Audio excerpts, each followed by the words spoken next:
Target ng mga bansang kasapi ng Association of Southeast Asian Nations o ASEAN na makabuo ng framework ng Code of Conduct kaugnay sa usapin ng agawan ng teritoryo sa South China Sea bago matapos ang taon.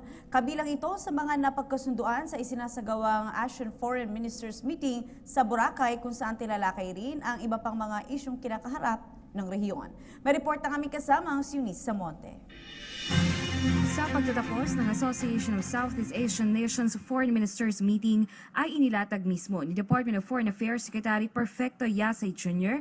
ang mga naging laman ng malalim na talakayan at diskusyon ng mga bansang kasapi sa ASEAN sa ilalim ng temang Partnering for Change, Engaging the World.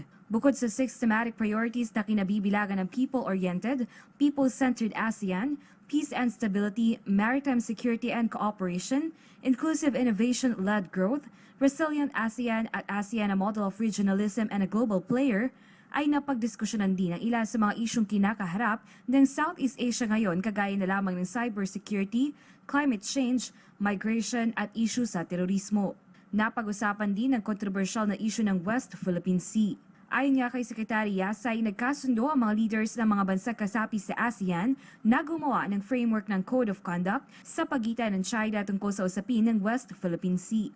Balak matapos ang Code of Conduct na ito sa buwan ng Hunyo bago magtapos ang taon. Tiniyak naman ang kalihim na magiging epektibo ang framework ng Code of Conduct at hindi ito magiging isang papel lang na hindi susundin ng magkabilang panig. Ayon kay Secretary Yasay, nagpahayag rin ng grave concern ang mga foreign ministers ng ASEAN tungkol sa di pagsunod ng China sa kasunduan sa kabila ng lumabas na arbitral ruling na pumabor sa Pilipinas. Ipinahayag rin ng kalihim ang nagkakaisang tinig ng mga leaders ng ASEAN tungkol sa demilitarization o sa pagpapatigil sa mga ginagawang reclamation at weapon system ng China sa ating teritoryo. Positibo rin ang buong ASEAN community na magiging mapayapa ang magiging resolusyon sa issue ng West Philippine Sea.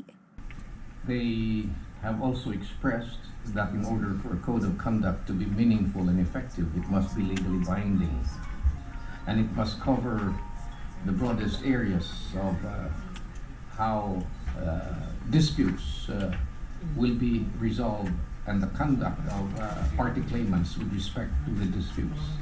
Napag-usapan rin ang pamamahala ng bagong Pangulo ng Amerika na si Donald Trump.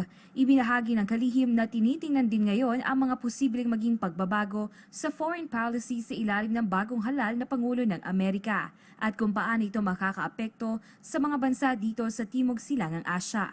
Ayon sa kalihim, nais niyang personal na makausap ang kanyang foreign counterpart sa Amerika. Kasama din sa naging talakayan ay ang isyu ng terorismo, lalo pat may naiulat na nawawalang 6 na mangingisdang Vietnamese na pinaghihinalaang nakuha ng mga Abu Sayyaf. At hanggang sa ngayon, bineberipika pa ito ng 2 bansa. Isa rin sa naging focus ng retreat ay ang tapusin na ang terorismo dito sa Southeast Asia. For my part, I had told the